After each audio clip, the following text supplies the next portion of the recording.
Nancy O'Cannon here from Fiction Atlas Press, bringing you another Indie Connection. This week I'm going to be telling you about some indie books that you might enjoy if you're a fan of Good Omens by Neil Gaiman and Terry Pratchett.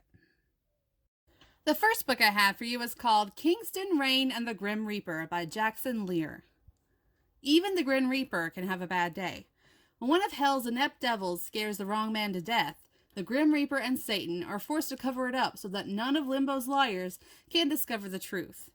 But this simple mishap sets off a chain of events that brings death face to face with someone who has the power to strip him of all of his authority. A bureaucratic angel desperate to upend the afterlife and rule with an iron fist. If death has any hope of saving mankind, he must put his faith in the one man more troublesome than Satan himself, Kingston Rain. The second book I have for you is called The Book of Bart by Ryan Hill. Working for the man upstairs stinks, but working with Samantha, an angel in training, offensive. Only one thing is so powerful, so dangerous that heaven and hell must work together to find it. The Shard of Gabriel. With a mysterious black cloud of death hot on the Shard's trail, a desperate heaven enlists the help of Bartholomew, a demon who knows more about the Shard than almost anyone. 6 years ago, he had it in his hands. If only he'd used it before his coup to overthrow the devil failed. Now he's been sprung from his eternal punishment to help Samantha recover the Shard before the black cloud of death finds it. If Bart wants to succeed, he'll have to fight the temptation to betray Samantha and the allure of the Shard.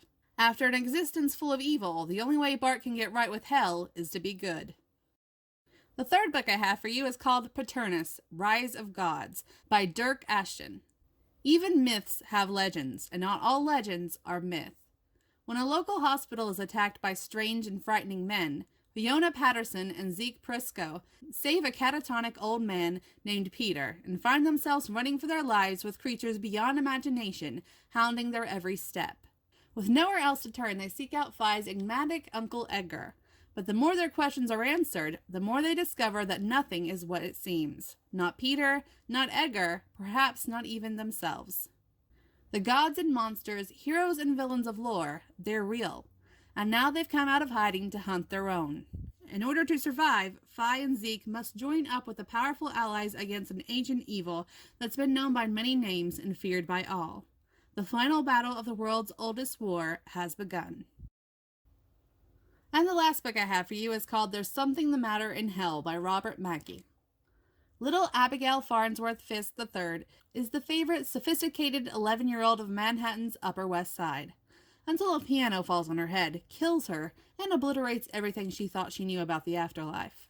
After finding heaven to be unconscionably boring, Abby does the unthinkable, and opts to be sent to hell instead. But the underworld has problems of its own. The employed torturers are exhausted, yet scared out of their minds. Some of the inhabitants should never have been sent to hell in the first place, and things have really run themselves into the ground.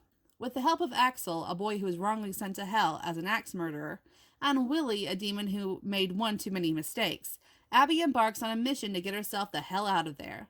Along the way, a bevy of moronic, disturbing, and completely unworthy characters join her, only to find that God has left his godly duties behind him, and Satan just wants a friend. In this hysterical, irreverent romp through the afterlife, Abby and her friends use any form of manipulation at their disposal to bring just a little bit of happiness into even the darkest places. Okay, that's all I have for you this week. I'll see you next week on the Indie Connection. Bye.